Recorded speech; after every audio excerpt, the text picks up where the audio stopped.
नमस्कार। आज बात होगी बीजेपी और शिवसेना के रिश्तों को लेकर।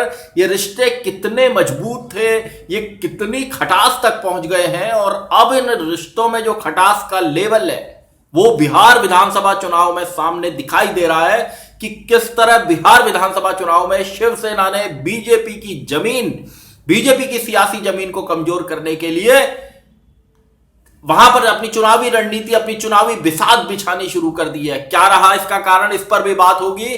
और केवल क्या शिवसेना ही नहीं, एनसीपी के प्रमुख शरद पवार वो भी बिहार के विधानसभा चुनाव में मजबूत ताल ठोकने जा रहे हैं और लक्ष्य दोनों का एक ही है कि भारतीय जनता पार्टी से बदला लेना। मैं किस बदले की बात कर रहा हूं बताऊंगा आपको। आप देख रहे हैं सत्यहिंदी.com। अपील मेरी आपसे वही है कि कॉर्पोरेट मीडिया के मुकाबले आजाद पत्रकारिता का समर्थन करें। सत्य हिंदी की सदस्यता योजना में शामिल हो। आर्थिक भुगतान का लिंक हमने डिस्क्रिप्शन में दिया हुआ है। मैं बात करता हूं सुशांत सिंह राजपूत के केस की। सुशांत सिंह राजपूत की जिस दिन डेथ हुई उसके बाद बिहार में बीजेपी के कई नेताओं ने मुंबई पुलिस को अटैक करना शुरू किया, महाराष्ट्र सरकार को अटैक करना शुरू किया। कहा कि वो सुशांत सिंह राजपूत की मौत के मामले में सही काम नहीं कर रहे हैं, न्याय नहीं कर रहे हैं, तमाम तरीके से हमलावर होने की कोशिश की। तब उद्धव ठाकरे ने कई बार कहा, शिवसेना की ओर से कहा गया, सरकार की ओर से कहा गया कि ऐसा करके महाराष्ट्र की मुंबई पुलिस की, उसकी बहुत प्रोफेशनल पुलिस है, उसकी बदनामी की जा रही है। ऐसा बीजेपी की ओर से नहीं किया जाना चाहिए। लेकिन दबाव बढ़ा। बिहार सरकार ने सीबीआई की जांच की सिफारिश की, केंद्र सरकार ने उसको अप्रूव किया, सुप्रीम कोर्ट ने ऑर्डर दिया और सीबीआई जांच हो गई। तब भी शिवसेना ने इस बात को कहा कि ऐसा करके मुंबई पुलिस को अपमानित करने की कोशिश की गई, क्योंकि जो जांच चल रही थी वो जांच उनसे ले ली गई।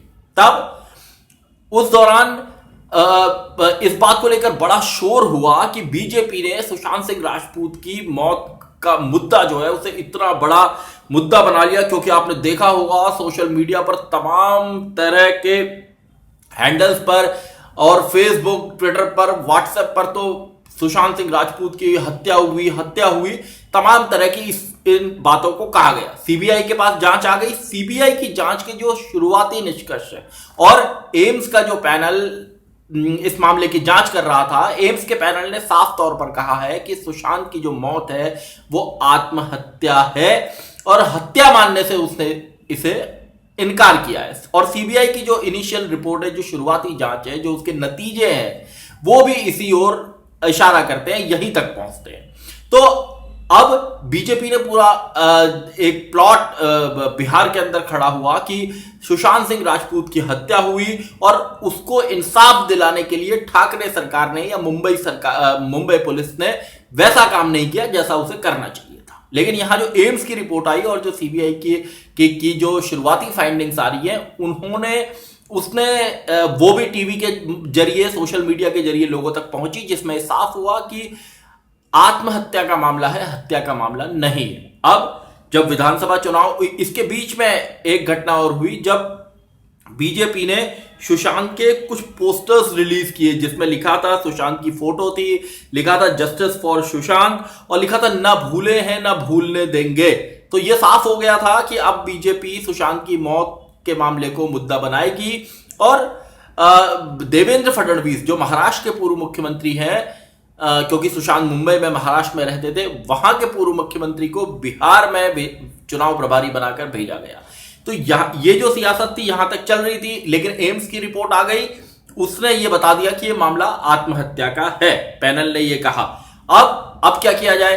अब जो हालात हैं बिहार में, जो वर्तमान हालात है चुनावी मैदान के, उसमें शिवसेना ने ऐलान कर दिया है कि वो चुनाव लड़ेगी। 50 से ज्यादा सीटों पर लगभग वो चुनाव लड़ने जा रही है और चुनाव प्रचार के लिए खुद मुख्यमंत्री उद्धव ठाकरे, उनके बेटे और कैबिनेट मंत्री आदित्य ठाकरे, संजय राउत जो उनकी प्रवक्ता है, राज्यसभा की मेंबर है, प्रियंका चतुर्वेदी, ये सारे बड़े चुनावी चेहरे आएंगे। और जो राजनीतिक गलियारों में देखा जा रहा है वो उससे पता चल रहा है कि शिवसेना बीजेपी से अपना बदला लेना चाहती है। क्योंकि शिवसेना ने तब कहा था कि महाराष्ट्र को बदनाम करने की, मुंबई पुलिस को बदनाम करने की या ठाकरे सरकार को बदनाम करने की कोशिश हो रही है और ये लोग ईमानदारी से सुशांत सिंह के मामले में जांच कर रहे हैं, लेकिन तब उन पर हमला हुआ था। अब शिवसेना ने कहा है कि वो 50 सीटों पर चुनाव लड़ेगी और उसने जो अपने स्टार प्रचारक है उनकी सूची जारी कर दी है। और तब भी जब सुशांत मामले की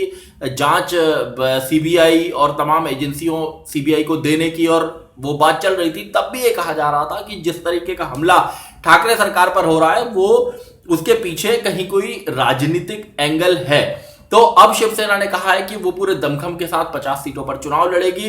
अब आप ये समझिए कि शिवसेना का कोई बहुत अच्छा जनाधार वहां पर नहीं है, लेकिन उसका 50 सीटों पर चुनाव लड़ना और मुख्यमंत्री का, उनके बेटे का, बड़े चेहरों का चुनाव प्रचार में उतरना इस बात को दिखाता है कि शिवसेना ये चाहती है कि वो बीजेपी को नुकसान करे, क्योंकि यहां बीजेपी ने महाराष्ट्र में उसकी छवि, उस पर हमला किया, उसको नुकसान करने की, पहुंचाने की कोशिश की।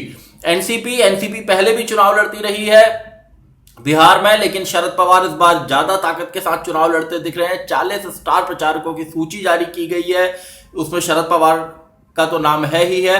तो शिवसेना और एनसीपी मिलकर, कांग्रेस जो ये 3 दल वहां महाराष्ट्र में सरकार में है, जिसे महाविकास अघाड़ी सरकार कहते हैं, तो कांग्रेस तो यहां आरजेडी के साथ गठबंधन में मिलकर चुनाव लड़ी रही है। तो शिवसेना और एनसीपी का जो इस बार के तेवर लग रहे हैं बिहार चुनाव को देखते हुए, उससे साफ है कि ये दोनों दल बीजेपी को नुकसान पहुंचाने की रणनीति पर काम करेंगे। और इनका जो लग रहा है देख के वो ये समझ आता है कि जो नुकसान उद्धव ठाकरे सरकार को हुआ कि मुंबई पुलिस ने जांच ठीक नहीं की और उस समय जिस तरह हमले किए गए, अब शिवसेना और एनसीपी इसका बदला लेने को तैयार हैं। और देखना होगा कि ये जो पलटवार इनकी तरफ से किया गया है चुनाव लड़ने के लिए, ताकतवर चुनाव लड़ने के लिए, वो कितना प्रभावी होता है, वो कितना असरदार होता है। क्या वास्तव में शिवसेना और एनसीपी अगर ताकत के साथ चुनाव लड़ेंगे तो क्या वो कुछ सीटों पर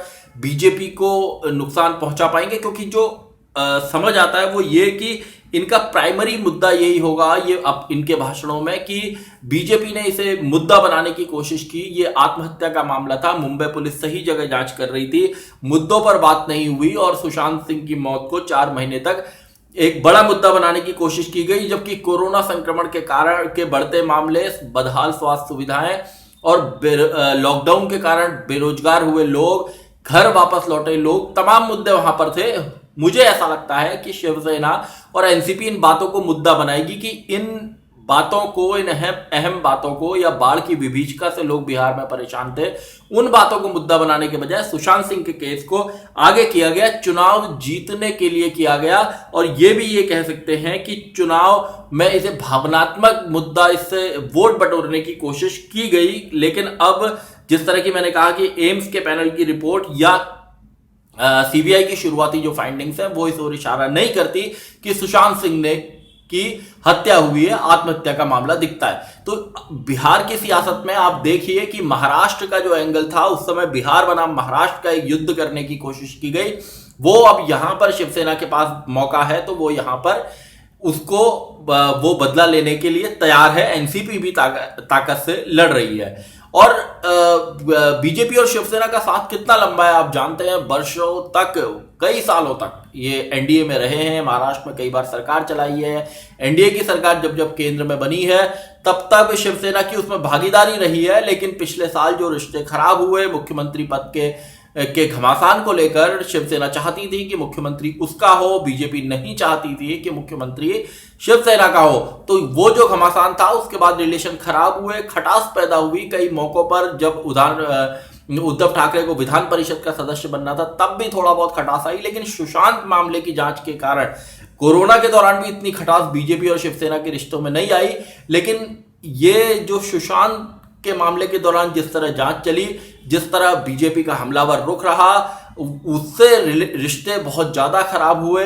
और वो अब जो स्थिति है वो बिहार चुनाव में मैंने आपको बता दिया कि शिवसेना सामने उतर रही है और लक्ष्य यही है कि बीजेपी को भी नुकसान, राजनीतिक नुकसान पहुंचाया जाए, जो राजनीतिक नुकसान उसे महाराष्ट्र में पहुंचाने की कोशिश की गई।